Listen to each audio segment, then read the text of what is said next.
You think a janitor can solve what Harvard's best doctors can't?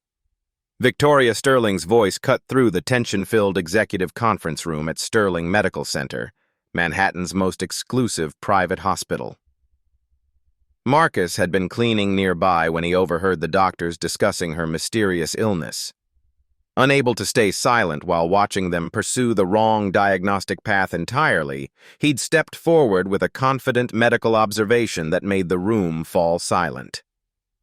Victoria's brother Robert immediately erupted with something far uglier than class prejudice.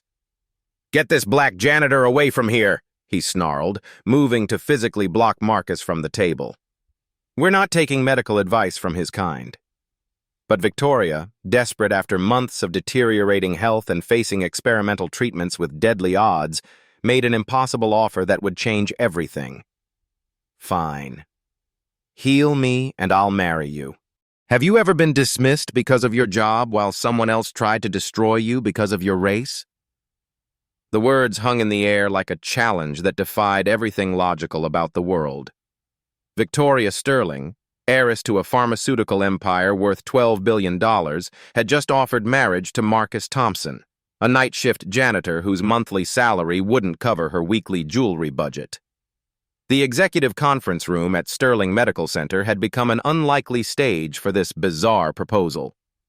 Floor-to-ceiling windows overlooked Manhattan's glittering skyline, while inside, the mahogany table groaned under the weight of medical files, test results, and the mounting desperation of 8 months without answers. Dr. Sarah Lane from Johns Hopkins sat frozen with her pen halfway to her notepad. Dr. Klaus Weber from Switzerland had stopped mid-sentence, his thick accent trapped somewhere between German and English. The third specialist, Dr. Martinez from Mayo Clinic, simply stared at Victoria as if she'd announced her intention to marry her houseplant. But it was Robert Sterling who broke the stunned silence. "Victoria, you can't be serious." Her younger brother's voice carried the sharp edge of panic disguised as outrage. "This is some random black janitor who probably didn't even finish high school. You're talking about marrying beneath our family's status in the most embarrassing way possible." Marcus remained perfectly still, his dark eyes moving calmly between the siblings. At 34, he'd learned to read the undercurrents in rooms where his presence was barely tolerated. Victoria's offer stemmed from desperation, not attraction. Robert's objection stemmed from something far uglier than family concern. "Robert, I'm dying." Victoria's voice carried the weight of someone who'd spent months watching her body betray her. "These brilliant doctors with their prestigious degrees and million-dollar equipment can't figure out what's wrong with me. Maybe it's time to try a different approach." The condition had started subtly. Occasional muscle weakness that Victoria initially attributed to stress from expanding Sterling Pharmaceuticals into Asian markets. Then came the tremors that made signing contracts difficult. The brain fog that turned board meetings into exhausting mental obstacle courses. The joint pain that left her bedridden for days at a time. Each specialist had arrived with confidence and departed with bewilderment. Dr. Lane had ruled out lupus, multiple sclerosis, and a dozen other autoimmune conditions. Dr. Weber had conducted genetic testing that revealed nothing conclusive. Dr. Martinez had overseen experimental treatments that provided temporary relief before the symptoms returned with increased severity. The latest round of blood work painted an increasingly grim picture. Victoria's inflammatory markers suggested her immune system was attacking something, but identifying the target remained elusive. Her neurological symptoms pointed toward demyelination, yet MRI scans showed minimal damage. Most concerning was the progression each month brought new symptoms and reduced function. "The experimental gene therapy we discussed carries significant risks," Dr. Lane said carefully, her medical training warring with her conscience. "But given the rapid progression of your symptoms, we may need to consider more aggressive interventions." Victoria understood the subtext. The experimental treatment had an 80% mortality rate. She was being offered a coin flip with death, and the odds weren't in her favor. "Which brings us back to my offer," Victoria said, her gaze settling on Marcus. "You seemed confident that these doctors are missing something. What exactly do you think you know that they don't?" Robert stepped between them, his body language screaming territorial protection. "Victoria, this is insane. You're going to trust our family's reputation and your life to some janitor who probably learned medicine from watching hospital dramas?" Marcus spoke for the first time since Victoria's shocking proposal. His voice carried quiet authority that seemed to surprise everyone in the room, including himself. "I've been cleaning this hospital for 3 years. I've observed more medical consultations than most residents see in their entire training. I've watched patterns that doctors miss because they're focused on textbook presentations instead of environmental factors." Environmental factors. Dr. Weber leaned forward, his scientific curiosity overriding his skepticism. "What kind of environmental factors?" "The kind that only affects people with unlimited access to luxury products manufactured with rare earth elements," Marcus replied. "The kind that creates the perfect storm when combined with chronic stress and genetic predisposition." Robert's face flushed with anger. "You see? He's just throwing around medical terminology he doesn't understand. This is exactly what these people do. They mimic intelligence to take advantage of desperate white families." The racist undertone hit the room like a physical slap. Dr. Lane's professional composure cracked for just a moment, her disapproval evident. Dr. Weber cleared his throat uncomfortably. Dr. Martinez focused intently on her notes, as if documenting the exchange for future reference. Marcus's expression didn't change, but something shifted in his posture. Victoria caught it, a subtle straightening that suggested Robert had just crossed a line that would have consequences. "These people?" Victoria's voice carried a dangerous quiet. "Robert, choose your next words very carefully."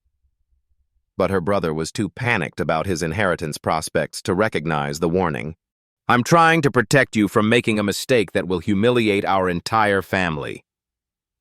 Marrying a janitor is bad enough, but a black janitor who's clearly running some kind of medical con game? The silence that followed was deafening. Even the building's HVAC system seemed to hold its breath. Marcus finally spoke, his voice steady and professional. "Ms. Sterling, your brother's concerns about my qualifications are understandable. I don't have an MD after my name or a diploma on my wall. What I do have is 7 years of medical school before life circumstances forced me to take a different path." Victoria's eyebrows raised. 7 years? University of Michigan. I was 6 months from graduating when my mother developed an autoimmune condition similar to yours. The medical bills and her care requirements made finishing school impossible. Robert scoffed. "Convenient story. I suppose your mother died tragically, giving you deep personal motivation to solve mysterious medical cases." "She did die," Marcus said simply, "because doctors focused on treating her symptoms instead of identifying the environmental triggers that caused them." The weight of his words settled over the room. Victoria studied Marcus's face, searching for signs of deception or manipulation. What she found was something unexpected: grief tempered by determination, and knowledge earned through loss rather than lecture halls. "Dr. Lane," Victoria said without breaking eye contact with Marcus, "from a medical perspective, is it possible for someone to gain legitimate expertise outside traditional training?" Dr. Lane considered her words carefully. "Medical knowledge exists in many forms. Some of our greatest breakthroughs have come from unconventional sources. The question isn't whether Mr. Thompson has formal credentials, but whether his observations have merit." Robert's desperation reached a new level. "You're all acting like this makes sense. Victoria, if you go through with this insane marriage proposal, the board will declare you mentally incompetent. I'll make sure of it." There it was, the real motivation behind Robert's objections.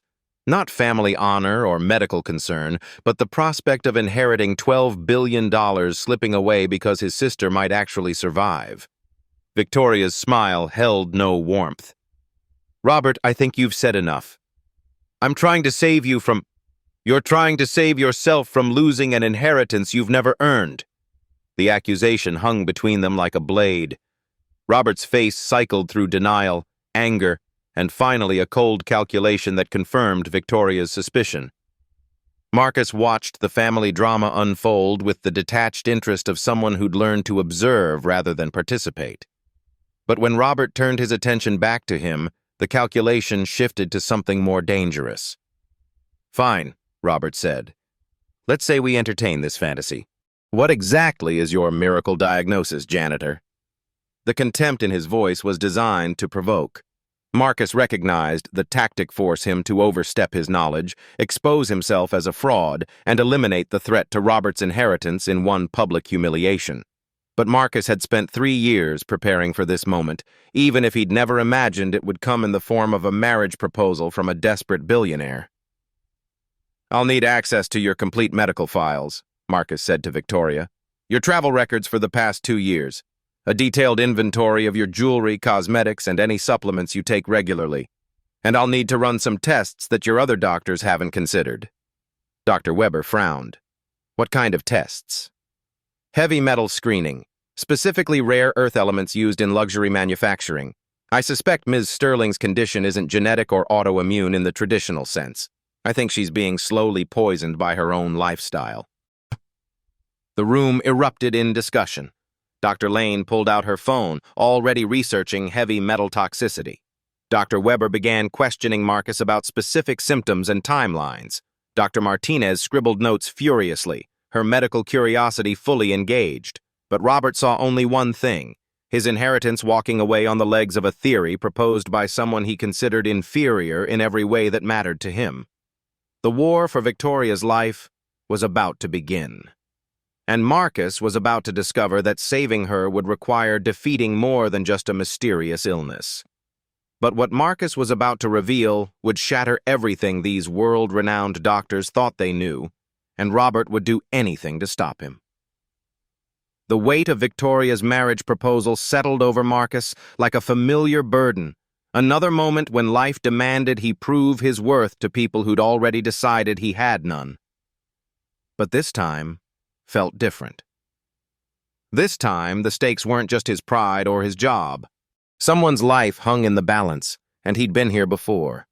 Detroit, 15 years earlier.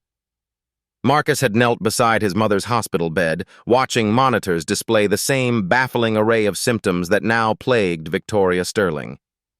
The irony wasn't lost on him. A billionaire and a community health worker, separated by every imaginable barrier except the disease that didn't discriminate based on bank accounts.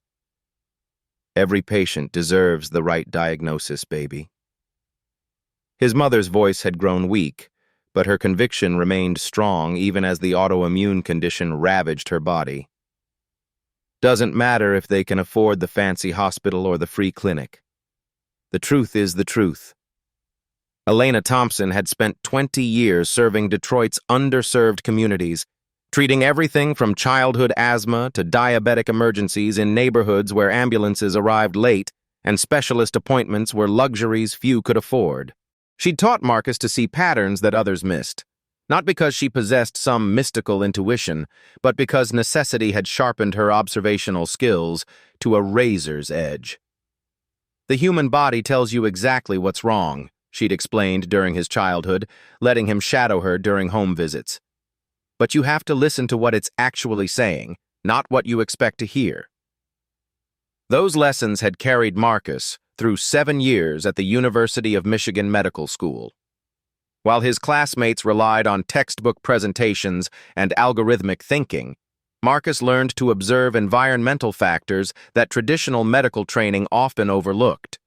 His professors had noted his unusual diagnostic approach, a combination of clinical rigor and street-smart pattern recognition that set him apart from his peers. The full scholarship had seemed like salvation, a path out of poverty that would honor his mother's legacy while ensuring financial security for both of them. Marcus had thrown himself into his studies with single-minded determination, maintaining a 3.8 GPA while working part-time jobs to supplement his living expenses. Then came the phone call that changed everything. "Marcus, honey, I need you to come home." His mother's voice had carried a tremor he'd never heard before. "Something's wrong with me, and the doctors here don't know what it is." The symptoms had started subtly joint pain that Elena attributed to years of being on her feet. Muscle weakness she blamed on stress from managing the clinic's chronic understaffing. But as weeks passed, the pattern became undeniable. Her immune system was attacking something, but identifying the target proved elusive.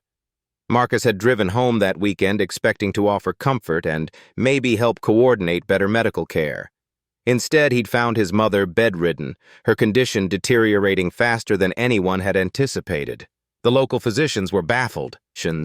Specialist appointments required months-long waits they couldn't afford. Insurance coverage for experimental treatments remained perpetually under review. "I can't leave you like this," Marcus had told her, already knowing what his decision would cost him. "Baby, you're 6 months from graduating medical school. 6 months from having the knowledge and credentials to help people like me." "You're not people like you. You're my mother." Elena had smiled through her pain. "And that's exactly why you need to finish school. So this doesn't happen to someone else's mother." But Marcus couldn't watch her suffer while pursuing theoretical knowledge that wouldn't arrive in time to save her. He'd withdrawn from medical school, forfeiting his scholarship and his dreams to become his mother's full-time caregiver and medical advocate. The next 8 months had been a masterclass in medical frustration. Marcus had researched every symptom, contacted specialists across the country, and gradually developed a theory about environmental triggers that no one wanted to consider. His mother's condition shared disturbing parallels with cases he'd found in obscure medical journals, autoimmune responses triggered by specific combinations of chemical exposures and genetic predispositions.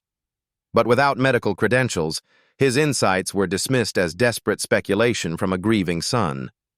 The experimental treatment he'd identified remained inaccessible due to cost and bureaucratic barriers.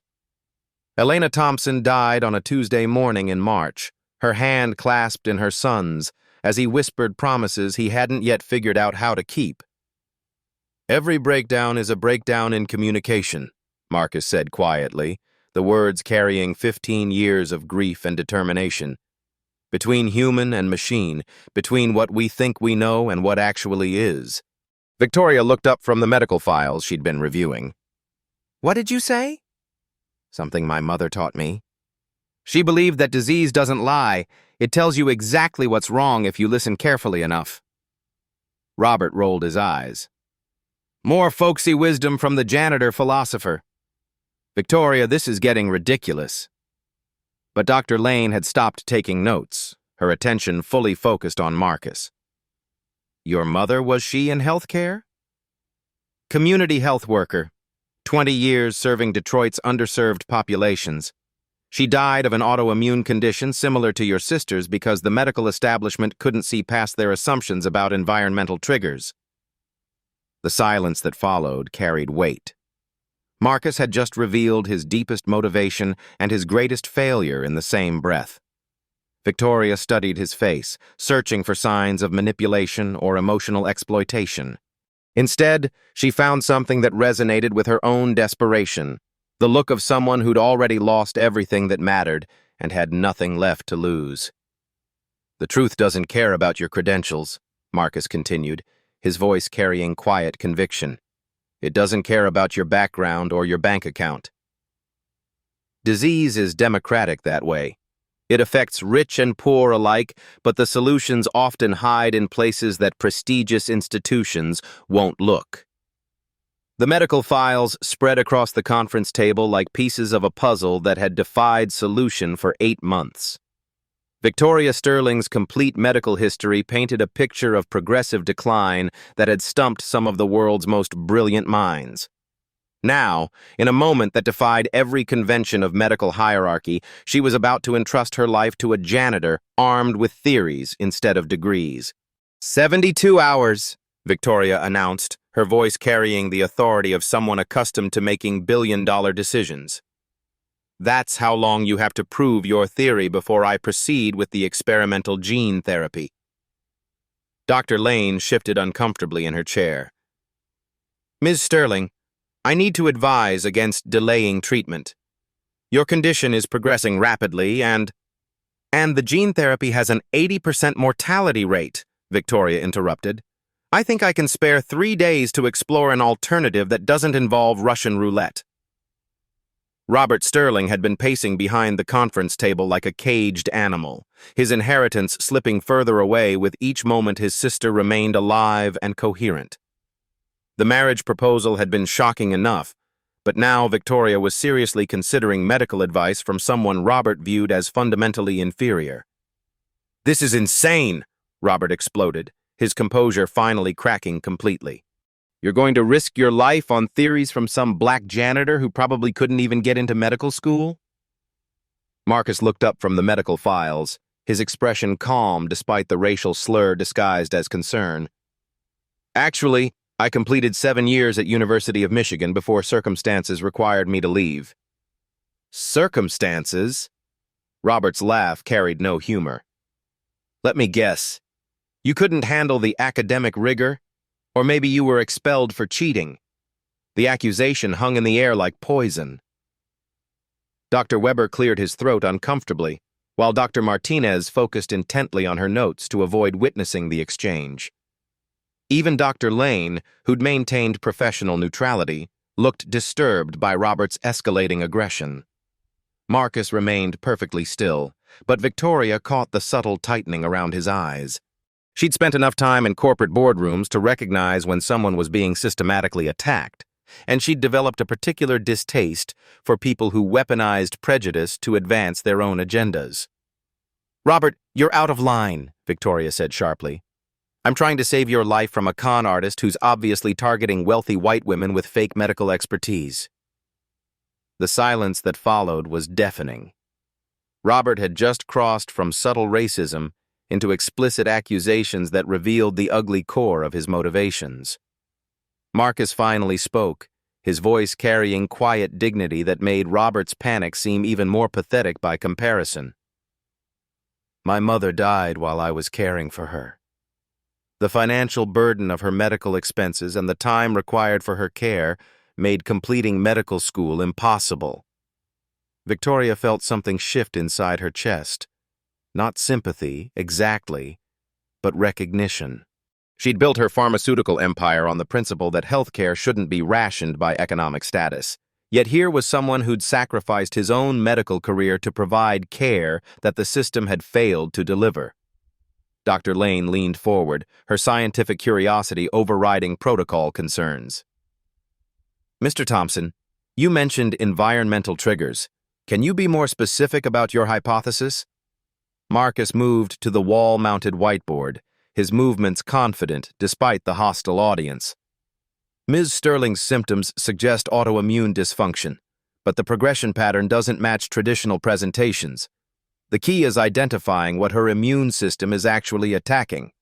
He began sketching a timeline on the board, correlating Victoria's symptom onset with her travel schedule and business activities. His handwriting was precise, his medical terminology accurate, and his logic methodical. Robert watched with growing alarm as Marcus demonstrated knowledge that contradicted every assumption about his capabilities. "Heavy metal toxicity," Marcus said, circling specific dates on the timeline. "Specifically rare earth elements used in luxury manufacturing. Ms. Sterling's lifestyle provides unlimited access to products containing materials that most people never encounter." Dr. Weber frowned. "Heavy metals can cause neurological symptoms, but the autoimmune component is triggered when the immune system identifies metal-damaged tissue as foreign," Marcus finished. "The body begins attacking itself because it can't distinguish between healthy cells and cells altered by toxic exposure." Robert stepped closer to the whiteboard, his voice dripping with condescension. "So your brilliant theory is that my sister is being poisoned by her jewelry? That's the medical breakthrough that's going to save her life?" "It's more complex than that," Marcus replied patiently.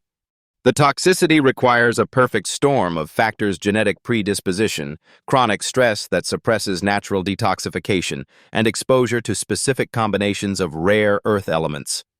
Ms. Sterling's high-stress business lifestyle combined with her access to custom jewelry and cosmetics manufactured with exotic materials, creates the ideal conditions. Victoria had been listening intently, her business mind processing the logic of Marcus's hypothesis. What kind of testing would prove your theory? Comprehensive heavy metal screening, focusing on elements like europium, dysprosium, and terbium. Hair follicle analysis to establish exposure timeline. Genetic testing for detoxification pathway variants. Dr. Lane was already pulling out her phone. I can arrange those tests immediately. Robert's panic reached a new level as he watched the medical team take Marcus seriously. You're all being manipulated by someone who's clearly researched Victoria's symptoms online and is regurgitating information to seem knowledgeable. Then it should be easy to disprove his theory, Victoria said coolly. If the testing shows no heavy metal toxicity, we proceed with gene therapy.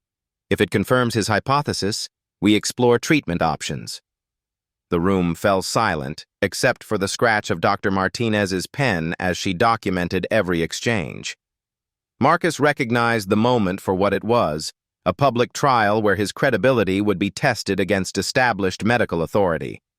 But unlike the academic environment he'd been forced to abandon, this trial had immediate life-or-death consequences. Robert made one final desperate attempt to regain control. Victoria, if you go through with this circus, I'll petition the board to declare you mentally incompetent. No judge will support medical decisions based on advice from an unqualified janitor. Victoria's smile held an ice-cold calculation. Robert, I think we're past the point where your opinion matters. I'm trying to protect our family's reputation. You're trying to protect your inheritance prospects. The accusation landed like a physical blow. Robert's face cycled through denial, anger, and finally cold hatred directed squarely at Marcus. This is your fault, he snarled. Coming in here with your fake medical theories, taking advantage of my sister's desperation. Marcus met Robert's glare without flinching. I'm trying to save her life. You're trying to destroy our family.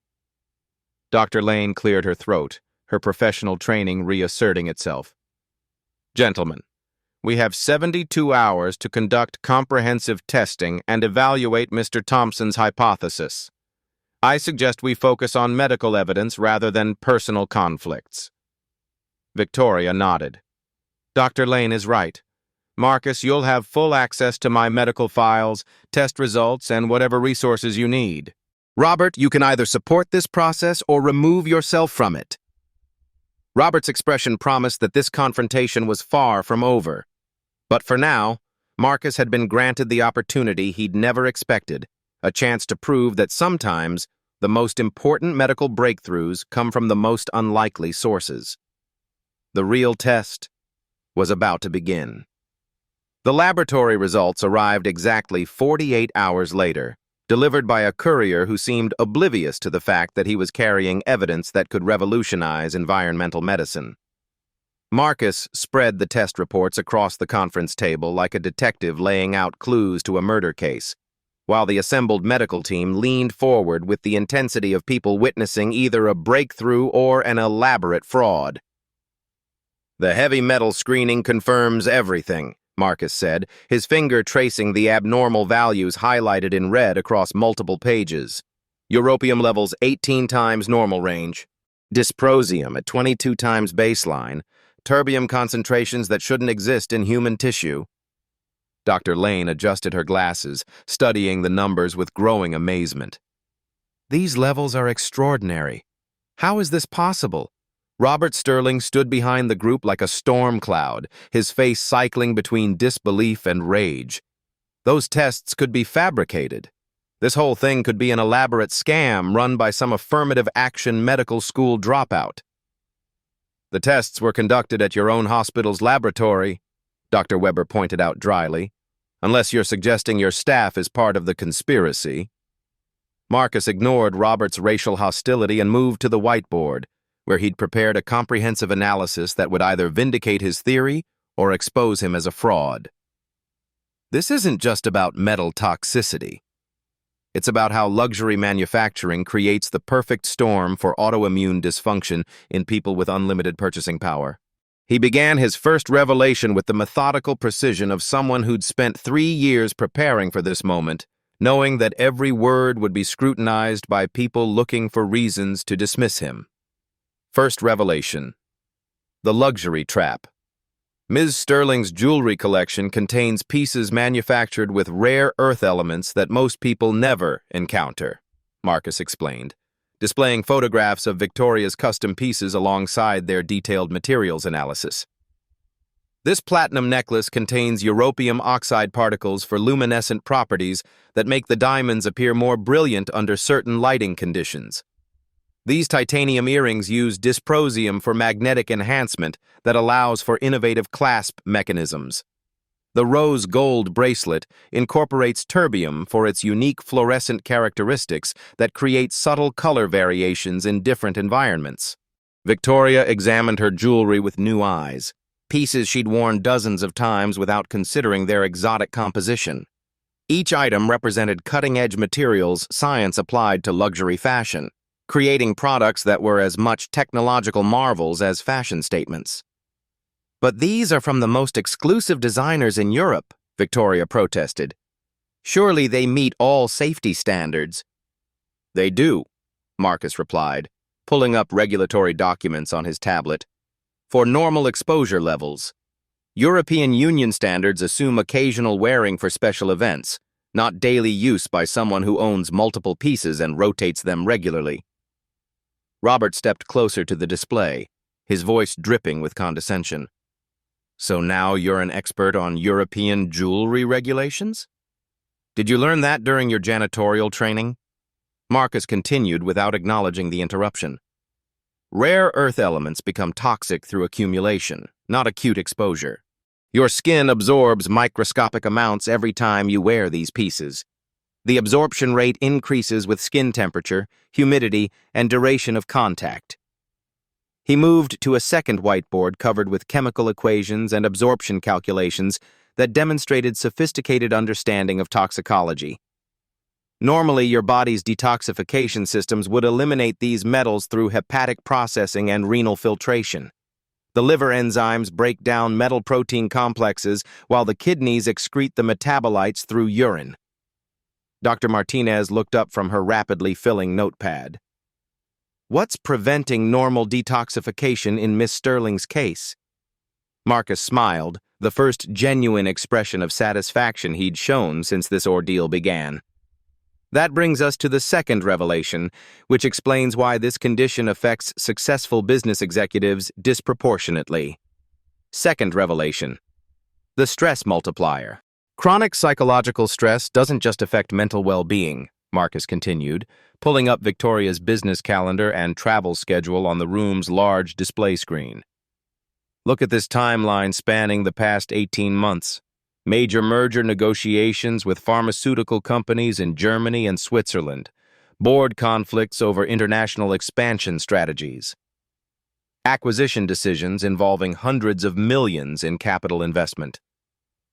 The calendar painted a picture of relentless pressure that would challenge anyone's physiological resilience. Board meetings in New York followed by red-eye flights to manufacturing facilities in Asia. Regulatory hearings in Washington sandwiched between investor presentations in London. The lifestyle of someone who'd built a global empire through sheer determination and sacrificed personal well-being for professional achievement.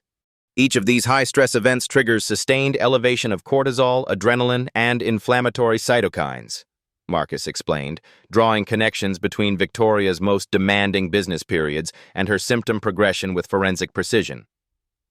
"Here, October merger talks with Hoffman Pharmaceuticals coincide exactly with your first episodes of muscle weakness. December board crisis over the Asian expansion matches the onset of cognitive symptoms that you attributed to fatigue. March acquisition deadline for the Swiss manufacturing facility aligns perfectly with the beginning of joint pain that progressed from occasional discomfort to daily disability." Dr. Lane was frantically documenting the correlations, her medical training recognizing patterns that she'd missed during previous consultations. Chronic cortisol elevation would suppress cytochrome P450 enzyme activity, reducing the liver's ability to process xenobiotic compounds. Exactly, Marcus confirmed. But the stress response also compromises intestinal barrier function, allowing increased absorption of toxins from the digestive tract. Your high-pressure lifestyle creates a perfect storm: increased toxin absorption combined with decreased elimination capacity. Robert had been growing visibly agitated as Marcus demonstrated knowledge that contradicted every racist assumption about his intellectual capabilities. "This is all correlation without causation," he interrupted. "Successful people experience stress. That doesn't mean stress causes mysterious illnesses." "There's more," Marcus said, moving to his third section of analysis. "Ms. Sterling, what supplements do you take regularly for executive performance and stress management?" Victoria consulted her phone, reading from a list that reflected the optimization-obsessed culture of high achievers. Vitamin D3 for immune support, omega-3 for cognitive function, magnesium for muscle recovery, and a custom mineral supplement my executive nutritionist recommended specifically for high-stress business environments. Marcus was already displaying the supplement's detailed ingredient list, with several components highlighted in red. Your custom executive mineral supplement contains trace amounts of the same rare earth elements found in your jewelry. The manufacturer uses them as bioavailability enhancers, microscopic quantities that are supposed to help your body absorb other nutrients more effectively. The room fell silent as the implications became clear. Victoria wasn't just being exposed to toxic metals from external jewelry. She was voluntarily ingesting them daily in pursuit of peak performance, creating a multi-route exposure scenario that traditional medicine would never suspect. So the jewelry provides dermal exposure, the supplements provide gastrointestinal exposure, and the stress prevents elimination, Dr. Weber summarized, his voice reflecting growing amazement at the complexity of the interaction. But how does this environmental exposure trigger such severe autoimmune dysfunction? Robert made one more desperate attempt to discredit Marcus's analysis. Even if these metal levels are real, how do we know they're causing her symptoms? This could all be coincidental. Marcus moved to his final revelation with the confidence of someone who'd solved a puzzle that had stumped the world's leading medical institutions. Third revelation: the autoimmune cascade. When rare earth metals accumulate in human tissue, they bind covalently to cellular proteins and alter their three-dimensional molecular structure, Marcus explained, drawing detailed cellular diagrams that demonstrated graduate-level understanding of biochemistry and immunology. Your immune system encounters these metallated proteins and correctly identifies them as foreign antigens that don't belong in human physiology. He displayed microscopic images from Victoria's latest tissue biopsy, pointing to specific cellular changes that the original pathologists had documented but misinterpreted. See these protein aggregations in the muscle tissue? They're not random inflammatory markers or genetic abnormalities. They're immune complexes formed when antibodies target metal-damaged cellular proteins. Dr. Lane leaned closer to examine the high-resolution images, her expression shifting from skepticism to fascination. The molecular mimicry phenomenon would explain the progressive multi-system nature of her symptoms. The adaptive immune system learns to recognize the metallated proteins as foreign threats, Marcus continued, his explanation revealing a deep understanding of immunological mechanisms. But because the rare earth metals distribute throughout the body via systemic circulation, binding to proteins in multiple organ systems, the immune response becomes generalized rather than localized. He moved to a detailed anatomical chart showing metal distribution patterns based on Victoria's imaging studies. Muscle tissue shows the highest concentration because of increased blood flow during stress responses. Nervous system involvement occurs because metals cross the blood-brain barrier and bind to myelin proteins. Joint symptoms result from metal accumulation in synovial tissue where immune complexes trigger inflammatory cascades.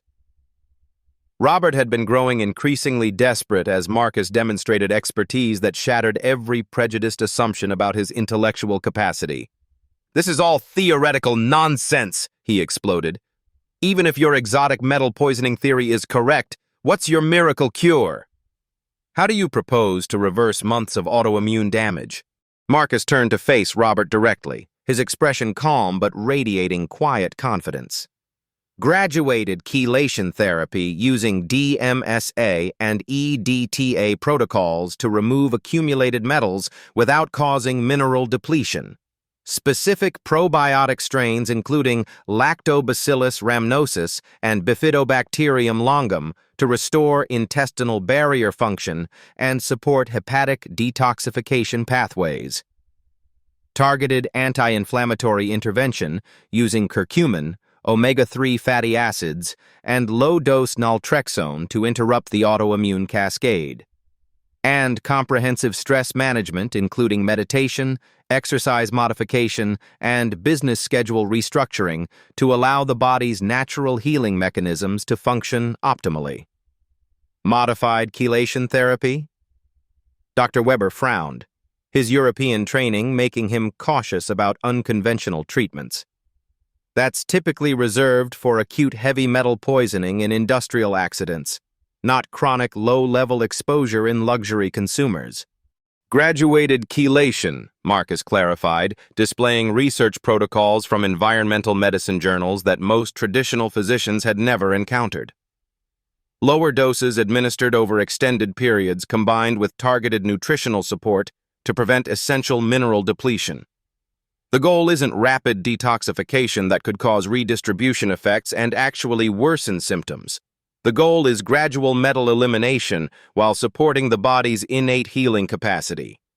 He displayed peer-reviewed research papers from environmental medicine specialists who'd been documenting similar cases for decades. Dr. Dietrich Klinghardt in Germany has published extensively on this approach for treating metal-induced autoimmunity. Dr. Sherry Rogers in the United States has documented hundreds of similar cases. Dr. Andrew Cutler's chelation protocols have been refined through clinical experience with thousands of patients. The medical literature exists and the treatment outcomes are documented, but it's outside mainstream autoimmune treatment algorithms. Victoria studied the comprehensive treatment plan Marcus had prepared, noting its methodical approach and detailed monitoring protocols. This wasn't the desperate gamble of someone grasping at alternative medicine straws. It was a carefully researched intervention based on established environmental medicine principles applied to an unusual but well-documented presentation. 72 hours later, the conference room had transformed into an impromptu medical theater where Victoria Sterling's life hung in the balance. The mahogany table now supported 4 equipment, monitoring devices, and chelation solutions that represented Marcus's last chance to prove his theory could succeed where world-renowned institutions had failed. Robert Sterling paced behind the medical team like a predator waiting for his prey to collapse. His sister's recovery would destroy both his inheritance prospects and his fundamental beliefs about racial superiority. He'd spent 3 days making desperate calls to board members, trying to declare Victoria mentally incompetent. "This is medical malpractice," Robert announced. "When this kills her, I'm holding everyone responsible." Dr. Lane ignored his commentary while reviewing Marcus's chelation protocol. The treatment plan was methodical and conservative, designed to gradually remove accumulated metals without triggering dangerous redistribution effects. "Walk us through the monitoring parameters," Dr. Lane requested. Marcus moved between 4 stands with quiet confidence. DMSA chelation at half-standard dosing. Continuous cardiac monitoring because rare earth metals affect electrical conduction. Hourly neurological assessments. Blood chemistry panels every 6 hours to monitor kidney function. The 4th bag contained a clear solution that looked deceptively simple for something that could either save Victoria's life or confirm Robert's disaster predictions. Marcus had calculated dosing based on Victoria's weight, kidney function, and metal burden. "Initial chelation will mobilize metals from tissue storage," Marcus explained as he started the infusion under Dr. Lane's supervision. "Temporary symptom worsening is normal as metals enter circulation before elimination." Victoria lay on the hospital bed, her business attire replaced by a gown that made her vulnerable in ways $12 billion couldn't protect against. How long before we know if it's working? 12 to 18 hours for metal mobilization, 48 hours for immune response. If I'm correct, cognitive function improves first, followed by muscle strength and joint pain relief. Robert stepped closer, his voice carrying false concern. And if you're wrong? What happens when this experimental treatment kills her? Marcus met Robert's hostile gaze steadily. If I'm wrong, chelation will have no significant effect, and she can proceed with gene therapy. Conservative dosing makes serious adverse effects extremely unlikely. Extremely unlikely isn't impossible, Robert pressed. You're gambling with her life based on theories developed while mopping floors. The racist implication poisoned the air, but Victoria's voice cut through the tension. Robert, I've made my decision. Either support it or leave. I'm trying to protect you from a fatal mistake. You're trying to protect your inheritance. The accusation silenced Robert temporarily, but his expression promised continued confrontation, regardless of outcome. Marcus focused on his patient, checking vitals and documenting baseline measurements. The first 6 hours passed with agonizing slowness.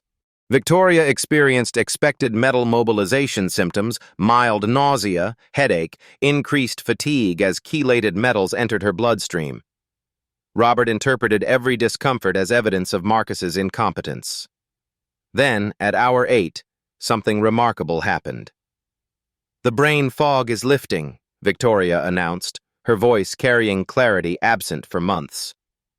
I can think clearly for the first time since this started. Dr. Lane immediately began cognitive assessments, testing memory, attention, and processing speed. Victoria's performance showed marked improvement from baseline scores. The change was subtle but unmistakable. Her mind functioned at levels she hadn't experienced in nearly a year. Placebo effect, Robert insisted desperately. She feels better because she wants to feel better. By hour 16, improvements became undeniable. Victoria's muscle tremors decreased significantly. Joint pain dropped from constant agony to manageable discomfort. Most importantly, energy levels returned to something approaching normal for the first time in months. Marcus continued monitoring with quiet intensity, documenting every parameter while avoiding premature celebration. He'd learned from his mother's illness that medical improvements could be temporary. At hour 24, Dr. Lane performed comprehensive neurological testing that confirmed observable improvements. Victoria Sterling was getting better, not just feeling better, but demonstrably improving, according to objective measurements that couldn't be explained by wishful thinking. Metal elimination proceeds exactly as predicted, Marcus reported, reviewing blood chemistry results. Europium levels dropped 60%, dysprosium down 73%, terbium showing similar reduction. Robert's face went pale watching his inheritance evaporate with his sister's toxic burden. This doesn't prove anything long-term. Temporary improvement doesn't mean permanent cure. But Victoria was sitting up without assistance, her movements coordinated and purposeful in ways impossible just days earlier. For the first time in 8 months, she looked like someone who would live. The moment of truth had arrived. Marcus Thompson, the janitor dismissed and attacked for daring to offer medical expertise, had proven that sometimes the most important discoveries come from the most unexpected sources. But this was just the beginning. What happened next will restore your faith in justice. The transformation in Victoria Sterling was undeniable. After 48 hours of chelation therapy, she stood at the conference room window overlooking Manhattan, her posture straight and movements fluid for the first time in 8 months. The tremors had vanished. The cognitive fog had lifted. The woman who'd been preparing for experimental gene therapy with 80% mortality rates was now discussing business strategies with her characteristic sharp focus. Dr. Lane completed her final neurological assessment with barely concealed amazement. Complete normalization of reflexes, coordination, and cognitive function. Mr. Thompson, this is remarkable work. Marcus felt a profound satisfaction that had nothing to do with proving anyone wrong and everything to do with honoring his mother's memory. Environmental medicine saves lives when we're willing to look beyond conventional diagnostic categories. Robert Sterling slumped in his chair like a deflated balloon, watching $12 billion slip permanently beyond his reach. His racist assumptions hadn't just been morally wrong, they'd been catastrophically expensive.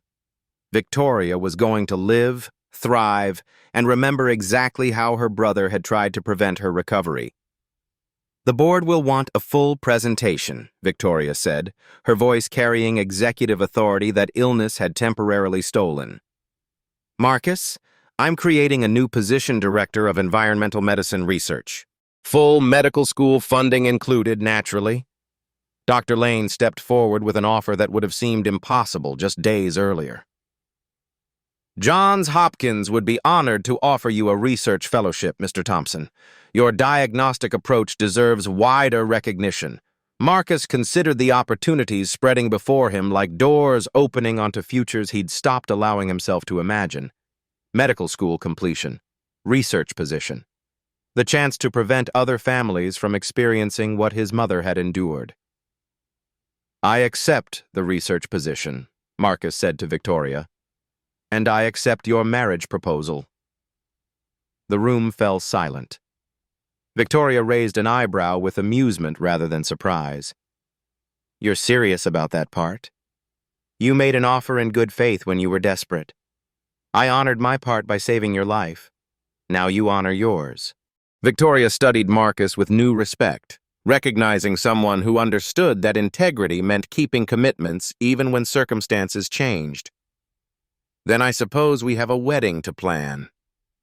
Robert's expression promised that family dinners would be interesting for years to come. 6 months later, the Sterling Medical Center boardroom hosted a very different kind of meeting. Victoria Sterling Thompson sat at the head of the polished table, her maiden name now hyphenated with that of the man who'd saved her life and become her equal partner in both marriage and medicine.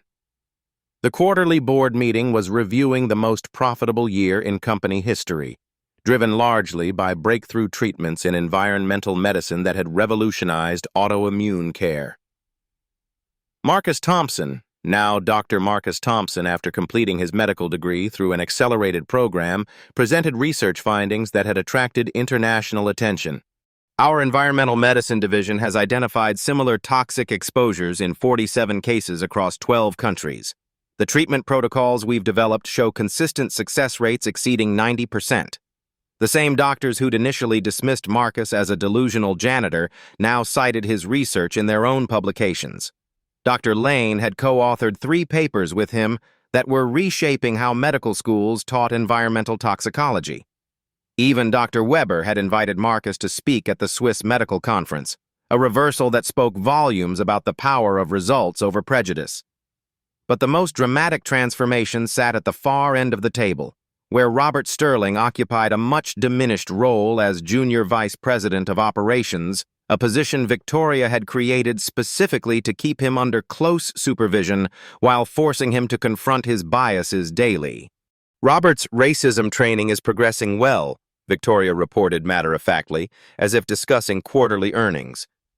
"Dr. Williams believes another 6 months of therapy should address the underlying supremacist attitudes that nearly cost me my life."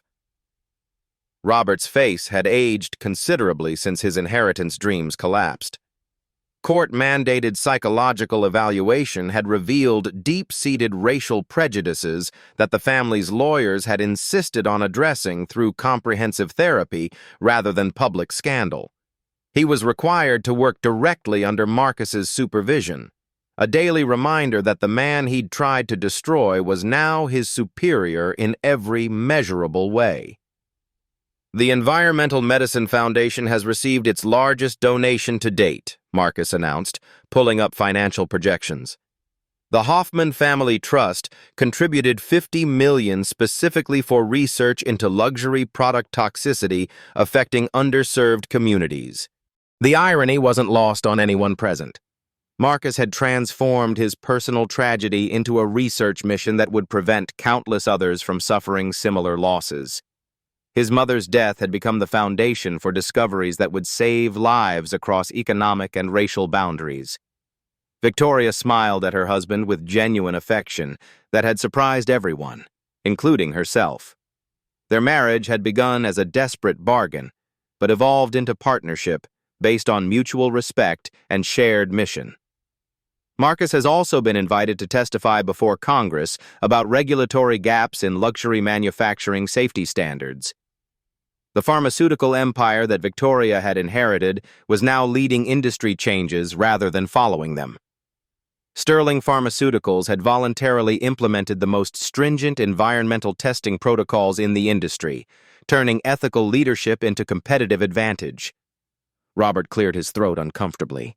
The therapy sessions have been educational, he admitted reluctantly. I'm beginning to understand how my assumptions about race and intelligence were not only morally wrong but factually baseless. It was the closest thing to an apology anyone had heard from him, though Marcus suspected it would take years before Robert's transformation became genuine rather than performative. The wedding anniversary celebration next month will include a scholarship announcement, Victoria continued. The Elena Thompson Memorial Fund will provide full medical school funding for students from underserved communities who demonstrate Marcus's combination of clinical insight and environmental awareness. Marcus felt his mother's presence in that moment, her life's work finally receiving the recognition and continuation she'd deserved. The janitor who'd been dismissed and attacked had become the architect of systemic change that would reshape medicine for generations. Justice had arrived not through punishment, but through the much more satisfying path of proving that excellence transcends every barrier that prejudice attempts to construct. 2 years later, Marcus Thompson stood before a packed auditorium at Harvard Medical School, delivering the keynote address that would have seemed impossible when he was cleaning their conference rooms. His environmental medicine protocols had saved over 300 lives worldwide, transforming luxury-induced autoimmune disease from a death sentence into a treatable condition. Victoria sat in the front row, their 6-month-old daughter sleeping peacefully in her arms. The Sterling Thompson Environmental Medicine Institute had become the global leader in identifying and treating toxicity-related illnesses that traditional medicine had missed for decades.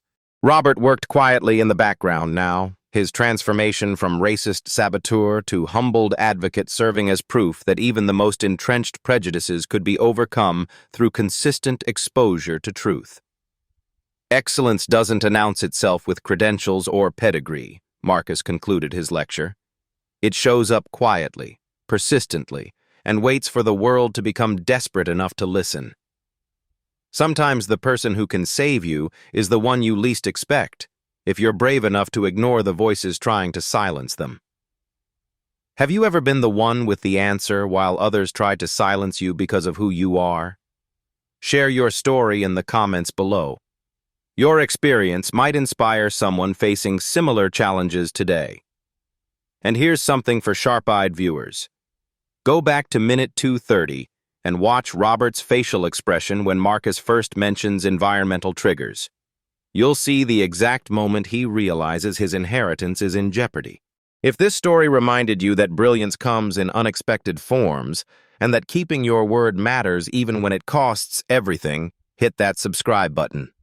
Because everyone deserves to see talent recognized over prejudice, and love built on respect rather than desperation.